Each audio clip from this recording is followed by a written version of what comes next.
Hello everyone, welcome to stock market meridian. आप देख रहे हैं आज का पोस्ट मार्केट एनालिसिस वीडियो। आज निफ्टी 50 पॉजिटिव 0.51% पर क्लोज हुआ है। सेंसेक्स पॉजिटिव 0.46% पर क्लोज हुआ है।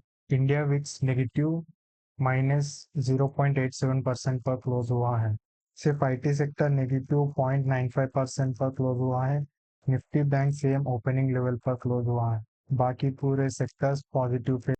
Next US and Iran war updates देखते हैं।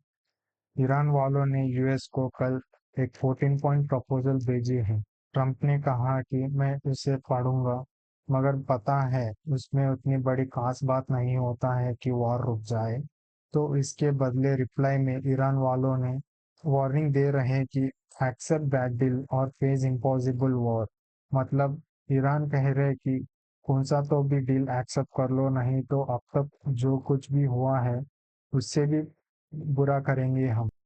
तो ईरान से आए ऐसे वार्निंग तो ईरान से ऐसे वार्निंग आते ही ट्रंप ने ट्रूथ सोशल में पोस्ट किया है कि जिन देशों को इस वॉर से कुछ मतलब नहीं, यानी ईरान को सपोर्ट नहीं कर रहे हैं ना यूएस को, तो उनका शिप्स भी स्ट्रेट ऑफ हार्मोज पे स्टक हुआ है। अब उन देशों ने मुझसे रिक्वेस्ट कर रहे हैं कि उनके शिप्स को रिलीज करवा दें। तो मैंने एक फैसला ली कि अब एक प्रोजेक्ट स्टार्ट करने वाला हूँ कि प्रोजेक्ट फ्रीडम। मतलब स्ट्रेट ऑफ हार्मोज में स्टक हुआ शिप्स को रिलीज करवाना इस प्रोजेक्ट का मकसद है। तो इस ट्रंप का स्टेटमेंट से फिर से सीज फायर का कंफ्यूजन चालू हुआ है। क्या फिर से वॉर शुरू होने वाला है या नहीं, आगे पता चलेगा। नेक्स्ट अप्रैल महीने का ऑटो सेल्स डाटा देखते हैं। टाटा मोटर्स कमर्शियल व्हीकल्स का सेल्स 28% बढ़ चुकी है। टाटा मोटर्स प्राइवेट व्हीकल्स का सेल्स 31% बढ़ चुकी है। Ashok Leyland total sales 9% upside, domestic sales 14% upside, मगर एक्सपोर्ट्स में 55% डाउनसाइड देखने को मिलेगा। बजाज ऑटो का भी अच्छी सेल्स डाटा है। Total sales 40% upside, domestic sales 13% upside, exports भी 83% अपसाइड है। ये बड़ी अच्छी बात है बजाज ऑटो के लिए।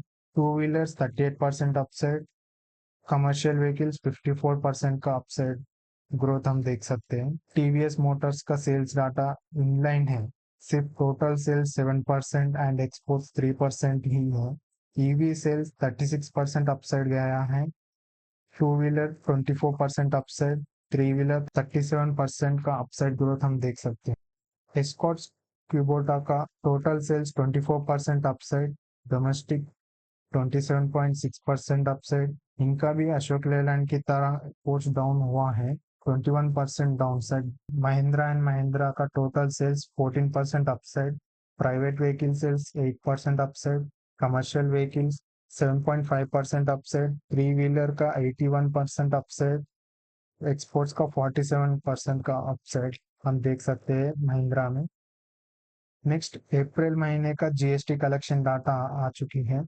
टोटल 8.7% तक बढ़ चुकी है जीएसटी कलेक्शन, यानी टोटल 2.42 लाख करोड़ का टोटल कलेक्शन। आज इंडिया पीएमआई डाटा भी आया है। पीएमआई का मतलब परचेजिंग मैनेजिंग इंडेक्स डाटा भी आया है। अप्रैल मंथ में 54.7 पॉइंट्स है, यानी मार्च महीने में 53.41%। नेक्स्ट यूएस पीसीई इंडेक्स का डाटा भी आया है। पीसीई का मतलब पर्सनल कंजम्पशन एक्सपेंडिचर डाटा। अप्रैल महीने का 3.8% है, मार्च महीने का 2.8% था। जितना एक्सपेक्ट कर रहे थे अप्रैल महीने में 3.8% उतनी आई। अप्रैल महीने का कोल प्रोडक्शन डाटा भी आया है।